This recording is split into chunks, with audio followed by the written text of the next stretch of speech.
ئەمە یەکەیە کراوەتەوانێ بۆ ڕاهێنانی نابستان، بۆ ڕاهێنانی کەسانی ساخکە لە دەرەوە، بۆ ڕاهێنانی ئەو مامۆستا و فەرمانبەرانەی تازەکەیان لێرە پەیوەندی ئەەکەن بێرەوە کە فێری زمانی ئاماژە بن. وەکو وتم زمانی ئاماژە پەیهینی ئەمانە کە پەیوەندی بکەن بە چواردەوریانەوە لەبەر ئەوە قاموس زۆر گرنگە بۆ ئەمان. ئێمە تا ئێستا قاموسێکمانەیە، قاموسەکە تەنها 2600 وشێ. خۆتان نەزانن بەردەوام زمانەوانی وشەی تازەیەتە ناویەوە. ئەم وشانەکەیەتە ناویەوە پێویستی بە دانانی هێمایە بۆی. لەبەر ئەوە لێرە ئێمە هەوڵی ئەوەی ئەین کەوا قاموسێک دانین، یەک دووهەم سێهەم شت ئەوەیە کە ئێمە کەناڵێکی یوتوب دابنین بۆ زمانی ئاماژەی کوردی. هەموو زمانەکانی کەی ئاماژە لە یوتوبە هەیەە، یعنی عربی ئینگلیزی ئەمانە، بەڵام تەنها زمانی کوردیە کە زمانی ئاماژەی نییە.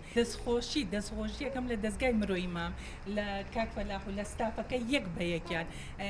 ئەمە هیوا و ئاواتی من و هەموو بەهارخان و ئەوان و هەموو نابیستەکان بوو کە ئەمان ئەوەیان بۆ کردین. من 4 ساڵە داوای داتەشۆیەکەم بۆ ئامادە ناکەن، لەبەرەوە دەستخۆشییان لێکم یەکەم دووهەم دەستخۆشیەکەم لەو گەنجانەی کە زۆر بە دڵسۆزانە لە خلالی 3 ڕۆژە ئەم ئیشە جوانیان بۆ کردین. دیارە دەستگای مرۆیی مام لە چوارچێوەی هەڵگرتنی کە خاوەنی با بڵێن کۆمەڵی دروشمە کە ئاشتی پێکەوەژیان گەشە پێدانەوە هەروەها بیرمان نەچێت دەستگای مرۆیی مام ینی ئیش لە سەرجەم سەکتەرەکانەکە چ پەروەردە چ گەشە پێدان چ بابەتەکانی تر بە خوێندنەوەی بارودۆخی ناهەمواری هەرێمی کوردستان چ لە ڕووی سیاسی چ لە ڕووی کۆمەڵایەتی چ لە ڕووی ئابووری ئەگەر خەڵکی ئاسایی جارێک گرفتی هەبێ خەڵکی خاوەن پێداویستی تایبەت چەند جارێک بۆیە ئێمە پاشەوەی کە بەڵێن داواکاریەکمان لە بەڕێبەرایەتی کاروباری کۆمەڵایەتیەوە بۆ هات کە تا ئێستا لە ئاستی هەرێمی کوردستان یەکەیەک نییە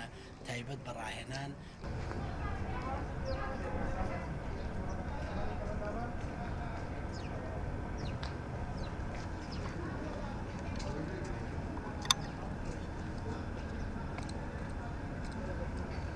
لەبەرەوەی کاشاخەوان هینەکە وەرگێ باشتر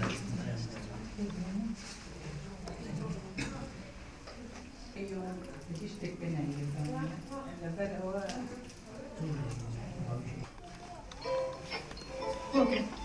من حەزەکەم کەرواڵەکان